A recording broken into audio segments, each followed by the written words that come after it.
Okay, तो next concept जो हम लोग पढ़ने वाले हैं वो कौन सा है? Post cold war. तुम्हारे को वर्ड्स रहते हैं ना, वो प्री एंड पोस्ट, वैसा है वो। तो पोस्ट मतलब क्या कि वो कोल्ड वॉर के बाद क्या हुआ, ठीक है। मतलब प्री मतलब क्या? प्री कोल्ड वॉर मतलब कोल्ड वॉर के पहले। पोस्ट मतलब क्या? कोल्ड वॉर के बाद। अब ये क्यों पढ़ रहे हैं हम लोग? तो वो इसलिए पढ़ रहे हैं सो दैट तुमको ये पता चले कि एग्जैक्टली कोल्ड वॉर जब खत्म हुआ तो उसके बाद क्या चेंजेस आए वर्ल्ड के अंदर। तो वो सब हमको देखना है इस टॉपिक में कि कोल्ड वॉर खत्म होने के बाद वर्ल्ड में क्या हुआ, किसके पास सुपर पावर गई, कौन कैसे कंट्रोल कर रहा है, वो सब कुछ देखना है हमको।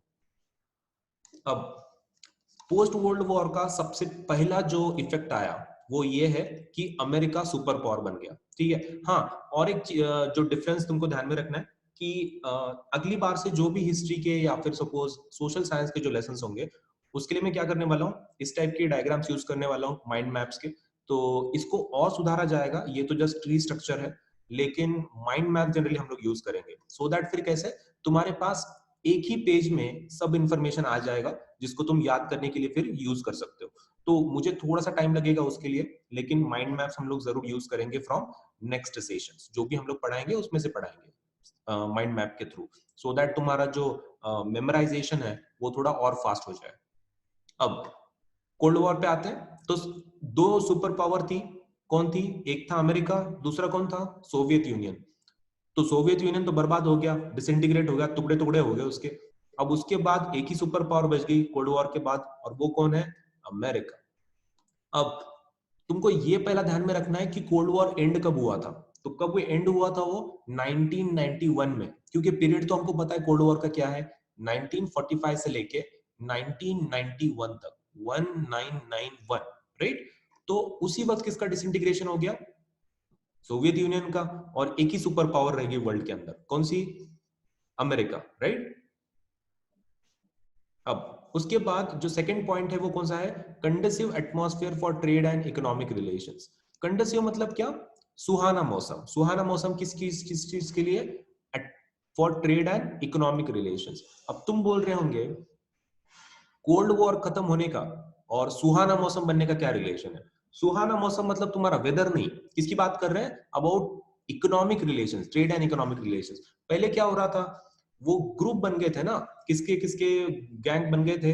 अमेरिका की गैंग और दूसरी किसकी? सोवियत की गैंग।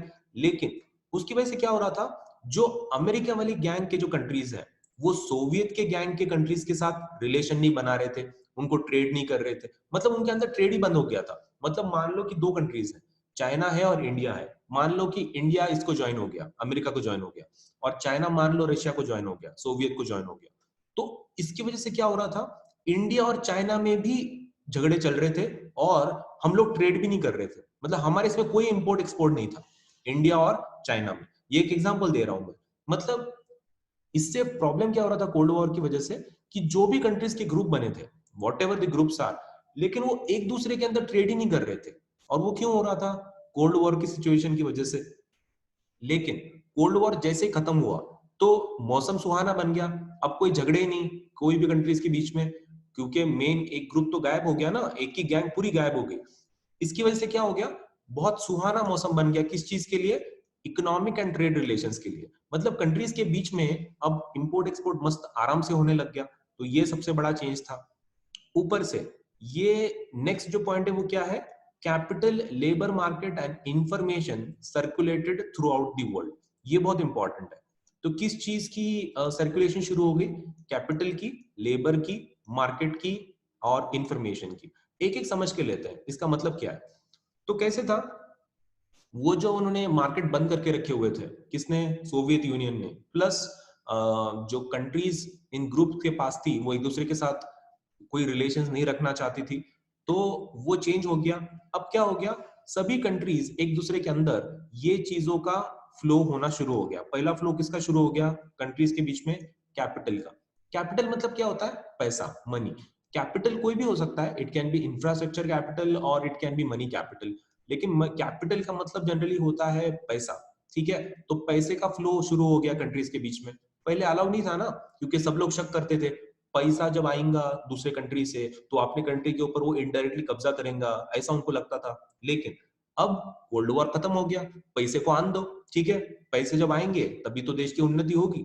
तो इसके लिए क्या हो गया, कैपिटल को अलाउ कर दिया लोगों ने, कंट्रीज ने, कि बाबा सर्कुलेशन उसका रखो। ऊपर से दूसरा सर्कुलेशन किसका रखा, लेबर का। लेबर भी आप एक कंट्री से दूसरे कंट्री में जाने की परमिशन मिल गई।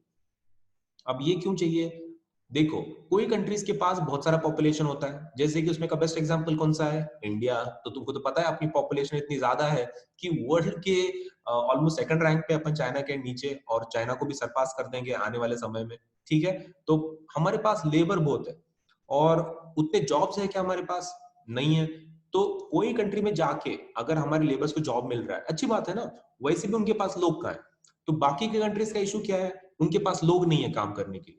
और हमारा प्रॉब्लम क्या है, हमारे पास लोग ही लोग हैं लेकिन इंडस्ट्रीज नहीं है। उनके पास इंडस्ट्रीज है लेकिन लोग नहीं है, हमारे पास लोग हैं लेकिन इंडस्ट्रीज नहीं है। तो हम क्या करेंगे, हमारे लेबर्स को बाहर भेज देंगे, मतलब हमारे लोग क्या करेंगे, दूसरे कंट्रीज में जाएंगे और काम करेंगे।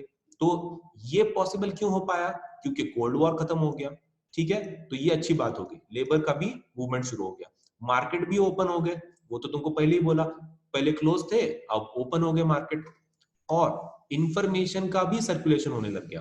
पहले क्या होता था, कोई कंट्री ने मान लो कि सपोज कोई रिसर्च किया, या फिर उनके पास बहुत कोई अच्छी टेक्निक है, हाँ कोई बहुत भारी की चीज है कि जिसकी वजह से उनका डेवलपमेंट हो रहा है, तो वो क्या करते थे, अपने तक ही सीमित रखते थे, मतलब छुपा के रखते थे। कोई भी इंफॉर्मेशन, कोई भी रिसर्च हो गया ना, दूसरे देश को नहीं बताने का, क्यों, वो देश को बताएंगे तो वो देश डेवलप हो जाएगा, ऐसा उनके दिमाग में रहता था। तो वो क्या करते थे, अपना जितना भी रिसर्च है वो सब छुपा के रखते थे। अब ये कोल्ड वॉर के बाद क्या हो गया, वो टेंशन खत्म हो गया सभी कंट्रीज के बीच में। अब वो क्या सोचने लग गए, इंफॉर्मेशन देने दो भाई, दोस्ती तो है, अगले बार वो काम में आ जाएगा हमारे। पहले कैसा रहता था, इंफॉर्मेशन अगर देंगे तो वो कंट्री डेवलप हो जाएगी और फिर वो अपने ऊपर अटैक करेगी, ऐसा डर रहता था हमेशा। तो अब वैसा नहीं है, कोल्ड वॉर के बाद अब क्या हो गया, इंफॉर्मेशन इजीली अवेलेबल हो गई है, ठीक है, एक दूसरे को हम लोग अवेलेबल करा के दे रहे हैं अभी, क्योंकि कंट्रीज के बीच में क्या है, कोऑपरेशन है। तीसरा पॉइंट देखते हैं, तीसरा पॉइंट में क्या है, all countries give priority to trade relations. तो ट्रेड रिलेशंस को प्रायोरिटी दे दी सभी कंट्रीज ने। अब सब कंट्रीज इसमें इंटरेस्टेड नहीं है कि कौन सुपर पावर है, या फिर किसका कौन ज्यादा पावरफुल है, कौन सपोज अटैक करेगा, या फिर अटैक करने के लिए ज्यादा वो इंटरेस्टेड नहीं है। अभी सभी कंट्रीज ज्यादा किसके लिए इंटरेस्टेड है, ट्रेड रिलेशंस के लिए। क्योंकि लोगों को पता चल गया कि वॉर करने से कुछ नहीं होता, शांति रखने से ही डेवलपमेंट हो पाएगी। और ऊपर से शांति रखने के बाद भी असल डेवलपमेंट किससे होगी, असल डेवलपमेंट होगी ट्रेड से। मतलब हम लोग जब दूसरे देश के साथ ट्रेड करेंगे, इंपोर्ट एक्सपोर्ट करेंगे, तब जाके क्या होगा, देश की उन्नति होगी। तो ये लॉजिक उनको अभी समझ में आया, वॉर करने के बाद, इतने वॉर करने के बाद समझ में आया, वो ध्यान में रखना है तुमको। क्योंकि उनको पहले कैसा लगता था, तुम सोच रहे होंगे सर फिर वॉर ही क्यों किया, ये लॉजिक तो बच्चे को भी पता होगा कि शांति रखने से ये होगा। अरे वैसा नहीं था ना, लोग कैसा है, अपने गलती से ही सीखते हैं। और ये देशों ने बहुत बड़ी वॉर के बाद ही ये चीज सीखी। उन्होंने क्या सोचा था पहले, कि वॉर कर लेंगे, किसी कंट्री को जीत लेंगे, फिर उस कंट्री का पैसा ले लेंगे, फिर हमारी देश की उन्नति होगी। लेकिन उनको बाद में पता चला कि वॉर के वक्त हारने वालों का भी नुकसान होता है और जीतने वालों का भी नुकसान होता है। तो वॉर से नुकसान के सिवा कुछ नहीं मिलता है, ये उनको पता चल गया। और इस वजह से उन्होंने दूसरा ऑप्शन देखने लग गए जिसके थ्रू देश की उन्नति हो, और वो दूसरा ऑप्शन कौन सा था, ट्रेड रिलेशंस। तो अब सब लोग क्या हो गए, ट्रेड पे ज्यादा फोकस करने लग गए। इसलिए तो तुम देखते हो चाइना, तुमको क्या लगता है हमारे यहाँ पे जो सपोज होली के या फिर कोई भी चीज के तुम देख सकते हो मार्केट में इतने चाइनीज प्रोडक्ट्स आते हैं। अगर तुम इसका होली का भी एग्जांपल ले लो, पिचकारी अगर देखने लग गए ना मार्केट में, सब चाइनीज पिचकारी होती है, इंडियन पिचकारी कुछ नहीं दिखेगी। इंडियन पिचकारी वैसे भी फालतू रहती है, वैसे वो डब्बे वाली। लेकिन if you go suppose in the market, खाली पिचकारी बोलो, चाइना वालों ने इतने टाइप के पिचकारी निकाले हुए हैं, ठीक है, तुम खाली मार्केट में जाके देखो, तुमको हर तरह की मिलेगी। तो ये क्यों कर रहा है चाइना, उनका तो फेस्टिवल भी नहीं है ये, हाँ, चाइना का कहाँ फेस्टिवल है, ये तो इंडिया का फेस्टिवल है, ठीक है, होली का। तो ये क्यों चाइना कर रहा है, क्योंकि इस ट्रेड से, इस मार्केट से उनको क्या मिलेगा, पैसा मिलेगा। जब तुम वो पिचकारी खरीदते हो तो वो पैसा एक्चुअली किसको जा रहा है, चाइना को जा रहा है। तो चाइना उससे डेवलप होगा। इसलिए हर एक कंट्री का भी फोकस किस पे है, ट्रेड पे, मार्केट के ऊपर फोकस है, वॉर के ऊपर नहीं। कोई वॉर नहीं करना चाहता अभी। अभी किसके ऊपर फोकस है, ट्रेड के ऊपर। तो जो कंट्री सबसे ज्यादा ट्रेड करेगी वो कंट्री वर्ल्ड की सबसे पावरफुल कंट्री बनेगी। इतना सिंपल लॉजिक है, इसलिए चाइना इतना मार्केट कैप्चर करता है, इसलिए वो इतने प्रोडक्ट्स बनाता है। ठीक है, ध्यान में रखना है। अब नेक्स्ट जो पॉइंट है वो क्या है, enemy nations to rival nation conversion. तो पहले कैसे थे, सब वॉर पे लाइक उतावले थे, तो सभी कंट्रीज एक दूसरे के एनिमीज थे। लेकिन अभी वो थोड़ा सा कन्वर्ट हो गया, अब देश एनिमीज नहीं रहे, अब एनिमीज नहीं रहे, वो एक दूसरे के क्या हो गए, राइवल हो गए। तो ये इंग्लिश वर्ड्स है, वो तुमको ध्यान में रखना है, थोड़ा सा डिफरेंस है एनिमी और राइवल में। एनिमी मतलब क्या, एक दूसरे के जानी दुश्मन, मतलब कभी भी अगर अगर ऑप्शन मिला तो एक दूसरे की जान ही ले लेंगे, ऐसे ऐसे लोग मतलब क्या बोलते हैं, एनिमीज बोलते हैं, मतलब जानी दुश्मन। लेकिन राइवल क्या रहता है, राइवल मतलब दुश्मन नहीं रहता है। जब जैसे कि सपोज मान लो कोई दो स्टूडेंट्स है, जैसे कि सुरेश एंड रमेश, अपने जो फेमस एग्जांपल्स हैं, तो सुरेश एंड रमेश अगर एक दूसरे के एनिमीज हैं, तो उसका मतलब ये होता है कि वो एक दूसरे को अगर ऑप्शन मिला तो मार भी देंगे। लेकिन राइवल का क्या मतलब होता है, राइवल मतलब दुश्मनी नहीं होती है, राइवल मतलब इंग्लिश वर्ड है वो, उसका मीनिंग थोड़ा सा अलग है।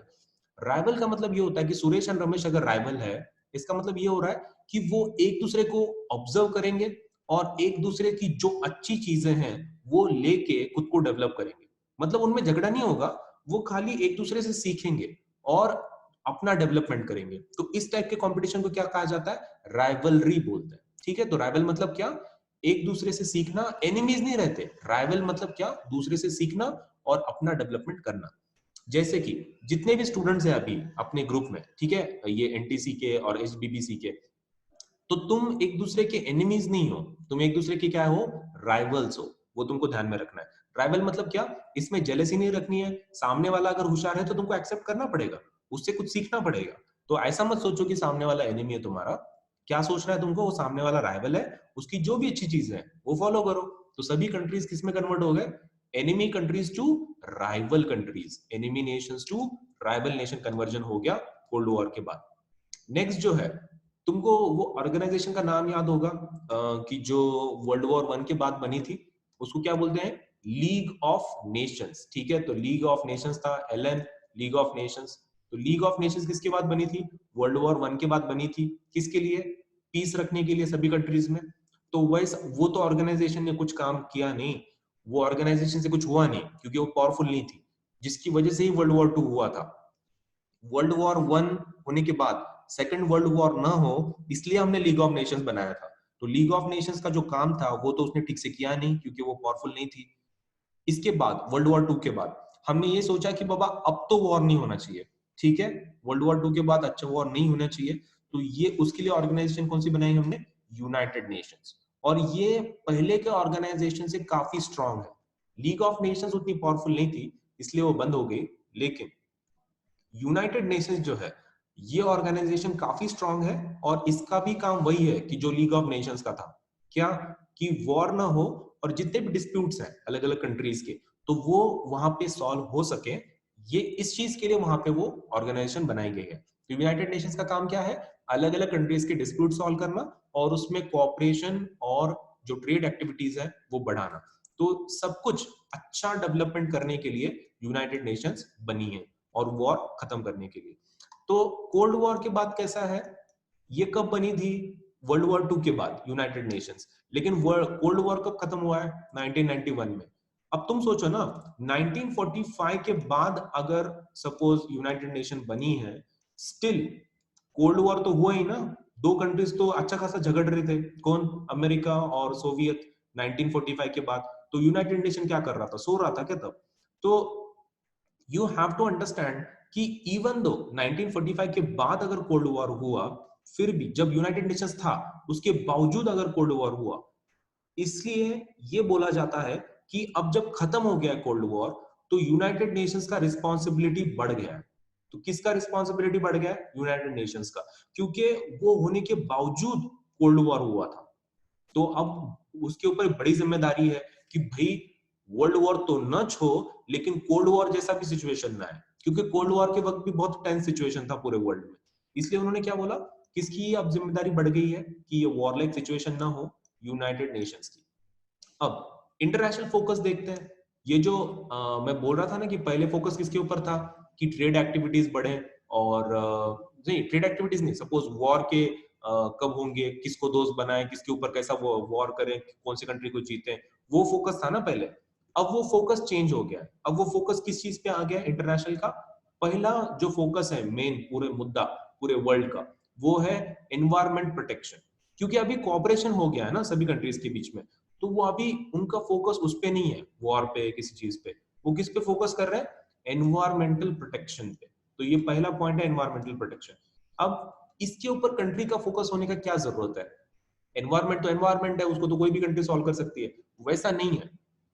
एनवायरमेंट कैसा रहता है, इसको ये बॉर्डर को नहीं पहचानता। एनवायरमेंट का प्रॉब्लम सब तरफ रहता है। मतलब CO2 जब बढ़ता है, तुमने ग्लोबल वार्मिंग सुना होगा। अब ग्लोबल वार्मिंग कोई एक कंट्री का प्रॉब्लम है क्या? जैसे कि खाली इंडिया का ग्लोबल वार्मिंग प्रॉब्लम है क्या, या फिर खाली चाइना का ग्लोबल वार्मिंग प्रॉब्लम है क्या? नहीं, ग्लोबल वार्मिंग सब तरफ है। तो सभी कंट्रीज को साथ में मिलकर ये प्रॉब्लम सॉल्व करना पड़ेगा ना। तो एनवायरमेंट के प्रॉब्लम्स कैसा है, कोई कंट्री स्पेसिफिक नहीं है, ये पूरे देश पूरे वर्ल्ड का प्रॉब्लम है। इसलिए ये एक स्पेशल फोकस बन गया है अब किसके लिए? ऑफ सभी कंट्रीज का। तो इंटरनेशनल फोकस किस पे आ गया है? एनवायरमेंट प्रोटेक्शन, क्योंकि ये सब देश का प्रॉब्लम।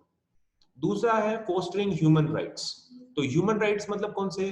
जो हमारे ह्यूमन मतलब जो जैसे कि बेसिकली हमारा जो एक दूसरे के ऊपर हम लोग जो वॉर करके किसी को दबा के जो रख रहे थे पिछले टाइम से, कॉलोनीज के, ब्रिटिश के जैसे, तो वो वैसा ना हो, इसके लिए ह्यूमन राइट्स का protection is very important, right? Fostering of human rights. Fostering मतलब क्या? ह्यूमन राइट्स को बढ़ाना। तीसरा क्या है जो फोकस वर्ल्ड का हो गया है, वो किस चीज के ऊपर है? Gender equality. तो gender equality is also important, क्योंकि वर्ल्ड में कैसा है, मेल फीमेल में बहुत डिफरेंस है। आज भी इंडिया में इतना डेवलपमेंट होने के बावजूद फीमेल्स को उतना राइट्स नहीं दिए जाते जितने मेल्स को दिए जाते हैं, ठीक है? वैसे ही वो उसको क्या बोलते हैं हम लोग? Gender equality. जेंडर इक्वालिटी मतलब किसमें किसमें इक्वालिटी? मेल और फीमेल के बीच में। तो वो तुमको ध्यान में रखना है। वर्ल्ड में अब इसके ऊपर भी बहुत फोकस चल रहा है। लास्ट वाला फोकस है नेचुरल कैलामिटीज के ऊपर। तो ये तुम्हारे इसके जैसा ही है एनवायरमेंट के ऊपर। Natural calamities are very closely related to environment protection. तो ये दोनों ऑलमोस्ट सेम ही है, तो ज्यादा बताने की जरूरत नहीं है। जैसे कि सुनामी का हम बात कर सकते हैं, या फिर we can talk about suppose जो ड्रॉट्स हो रहे हैं, पानी कम गिर रहा है, बारिश कम गिर रही है, तो ये सभी प्रॉब्लम्स किससे होते हैं?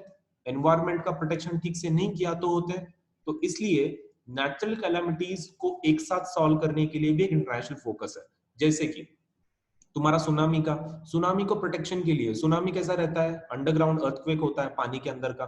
तो वो अगर मान लो सपोज इतना बड़ा डिवास्टेशन करती है, इतने लोगों को मारती है, तो उसके लिए कैसा चाहिए?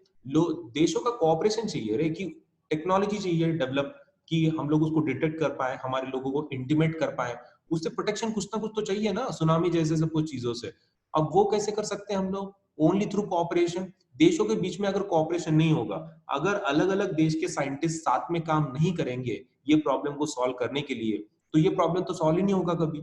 इसलिए ऐसे चीजों को सॉल्व करने के लिए, कौन से नेचुरल कैलामिटीज जो है, उसके लिए देशों का कोऑपरेशन बहुत इंपॉर्टेंट है। तो ये चारों चीजों के लिए क्या लगता है? सभी देशों का कोऑपरेशन लगता है। और इसीलिए ये हमारा अभी मेन इंटरनेशनल फोकस है पूरे वर्ल्ड में, पोस्ट कोल्ड वॉर के बाद। तो पोस्ट कोल्ड वॉर के बाद किसके ऊपर फोकस है अभी? ये चार चीजों पे, एनवायरमेंट प्रोटेक्शन, ह्यूमन राइट्स का, जेंडर इक्वालिटी, और लास्ट वाला नेचुरल कैलामिटीज।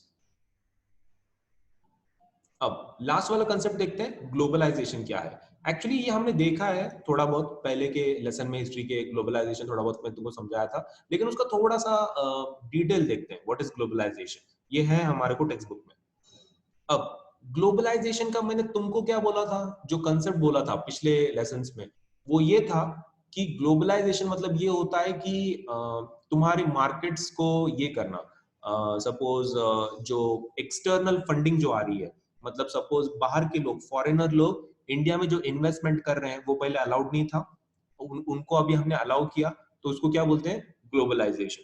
लेकिन इसको थोड़ा एडवांस में देखते हैं कि ग्लोबलाइजेशन का मेन कंसेप्ट क्या है, वो देखते हैं। क्योंकि तब बताते वक्त मैंने क्या बोला था तुमको कि ग्लोबलाइजेशन, ये मैं खाली तुमको एक सिंगल डेफिनेशन दे रहा हूँ, एक्चुअली ये बहुत बड़ी कंसेप्ट है। वो जो बड़ी कंसेप्ट है वो आज समझ के लेंगे हम लोग कि ग्लोबलाइजेशन क्या है एग्जैक्टली। अब कोल्ड वॉर के वक्त क्या हुआ था, पहले वो देखते हैं। After cold war trade and economic relations between countries became more open.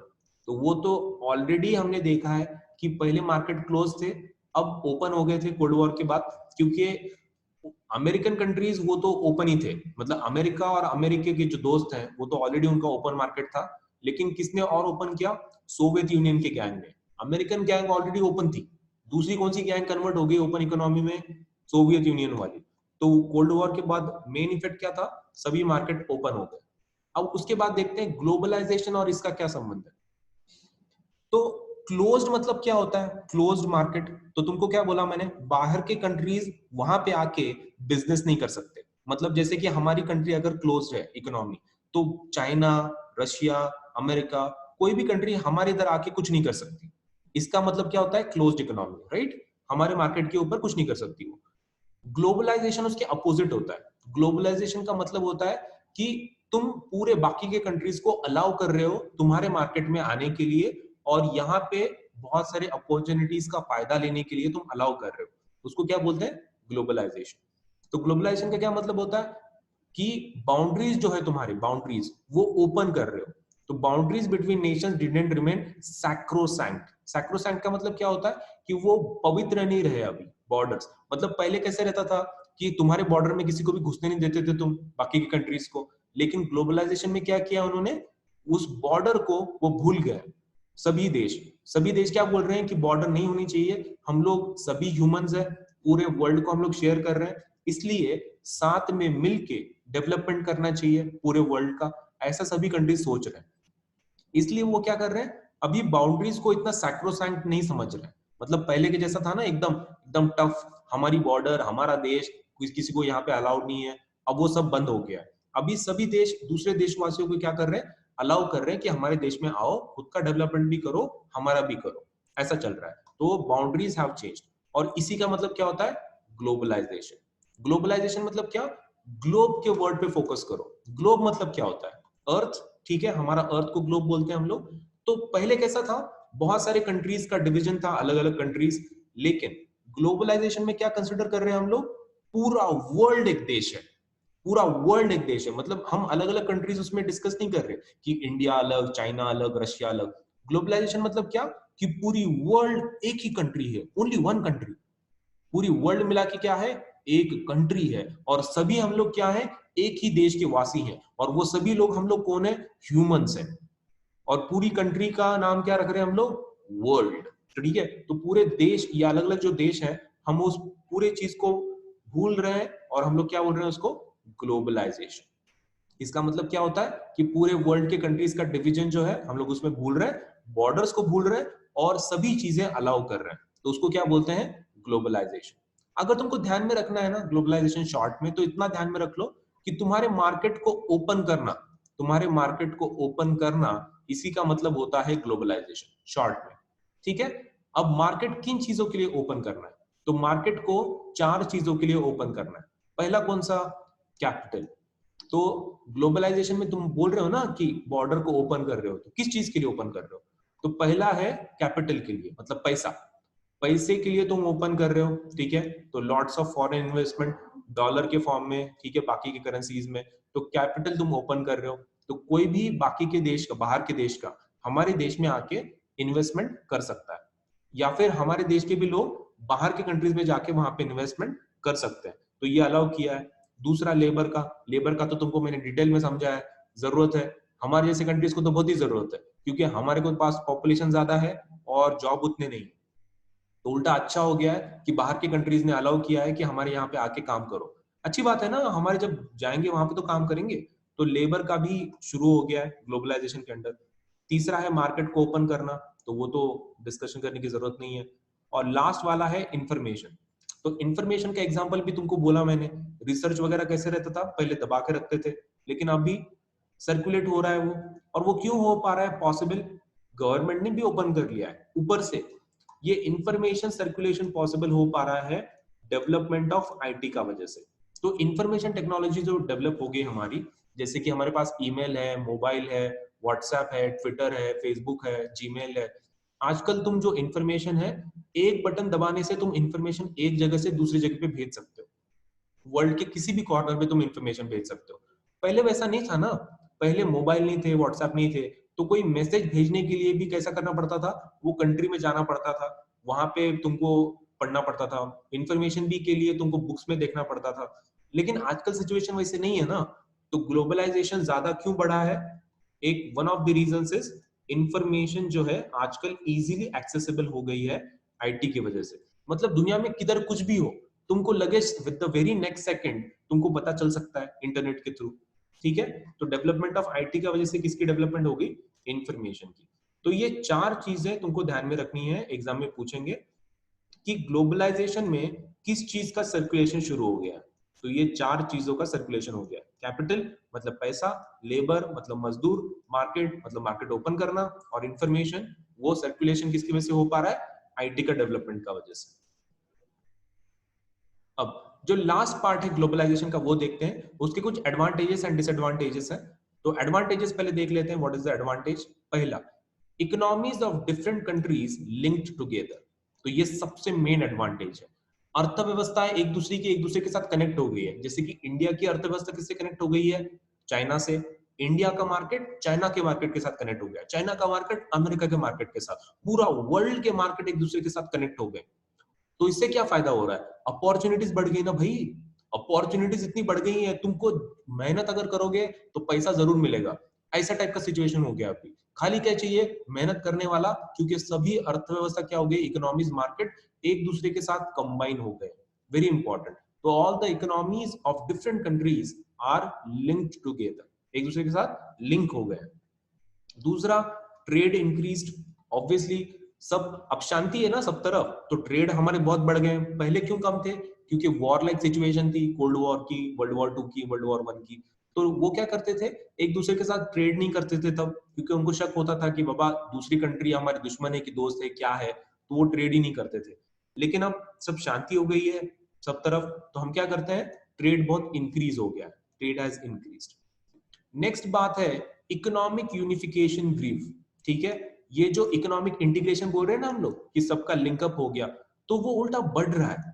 मतलब जो यूनिफिकेशन है ना, वो उल्टा एक दूसरे के अंदर हम लोग ज्यादा यूनिफाई हो रहे हैं, तो यूनिफिकेशन उल्टा बढ़ रहा है। मतलब पहले बना और अब उल्टा वो बढ़ रहा है, बहुत ज्यादा बढ़ रहा है यूनिफिकेशन। लास्ट वाला है plenty of products became available in market. तुम तो देख रहे हो मार्केट में ये लिंक होने की वजह से क्या हो गया, सभी कंट्रीज के प्रोडक्ट मार्केट में अवेलेबल हो गए। तुम कुछ भी मांगने के लिए जाओ ना मार्केट में, इतने सारे प्रोडक्ट्स हैं। तुमने अगर खाली बुक भी बोला, नोटबुक भी बोला, अलग अलग कंपनीज के अलग अलग वैरायटी के प्रोडक्ट्स अवेलेबल हैं। तो ये क्यों हो पा रहा है? ग्लोबलाइजेशन की वजह से। इतने प्रोडक्ट जो तुम्हारे पास आ रहे हैं ना, वो सिर्फ ग्लोबलाइजेशन की वजह से आ रहे हैं। तो ये उल्टा अच्छी बात है कस्टमर्स के लिए। और लास्ट वाला जो डिसएडवांटेज है, डिसएडवांटेज ग्लोबलाइजेशन का, वो देख लेते हैं। इसकी वजह से क्या हो गया कि गैप बढ़ रहा है किसके बीच में? Poor and rich Nations. लोगों में नहीं, किसमें बढ़ रहा है? रिच एंड पुअर नेशंस में। अब ये समझने में थोड़ा सा हार्ड जाता है लोगों को कि अगर सबके इकोनॉमिक्स लिंक हो गए तो ये गैप क्यों बढ़ रहा है रिच और पुअर नेशंस में। तो क्या हो रहा है कि दो कैटेगरीज होती हैं, एक पुअर नेशंस होते हैं, एक रिच नेशंस होते हैं, मतलब अमीर देश और गरीब देश। अब ये दोनों में डिफरेंस क्या है कि ये जो ग्लोबलाइजेशन है, मतलब मार्केट का लिंकअप होना, इसका फायदा खाली कौन उठा पाए? रिच कंट्रीज उठा पाए, क्योंकि उनके पास फैसिलिटीज अच्छे हैं। अब जैसे कि पैसा ज्यादा किससे कमाएंगे? मार्केट से कमाएंगे, राइट। जैसे कि चाइना अगर है, चाइना इंडिया के अंदर अगर कोई प्रोडक्ट बेच रहा है तो उसको फायदा मिलेगा, क्यों? क्योंकि उसके पास कंपनीज है। अब दूसरा देश ले लो, बांग्लादेश। अब बांग्लादेश इंडिया के मार्केट से फायदा उठा पाएगा क्या? नहीं, क्योंकि उनके पास कंपनी नहीं है, तो यहाँ पे आके क्या बेचेंगे? ठीक है, तो ये फर्क है। मतलब ग्लोबलाइजेशन का मेन फायदा कौन से कंट्रीज उठा पाए हैं? ऐसे कंट्रीज जिनके पास इंफ्रास्ट्रक्चर बहुत अच्छा है, वही कंट्रीज फायदा उठा पाए। मतलब रिच कंट्रीज रिच होते गए और गरीब देश गरीब होते जा रहे हैं। ग्लोबलाइजेशन का ये प्रॉब्लम है। तो मेन डिसएडवांटेज क्या है ग्लोबलाइजेशन का? कि रिच कंट्रीज रिच होते जा रहे हैं और पुअर कंट्रीज वैसे के वैसे ही हैं, उल्टा गरीब होते जा रहे हैं। तो मेन एडवांटेज ग्लोबलाइजेशन का कौन उठा पाए हैं? Only rich countries, not poor countries. ठीक है, वो तुमको ध्यान में रखना है।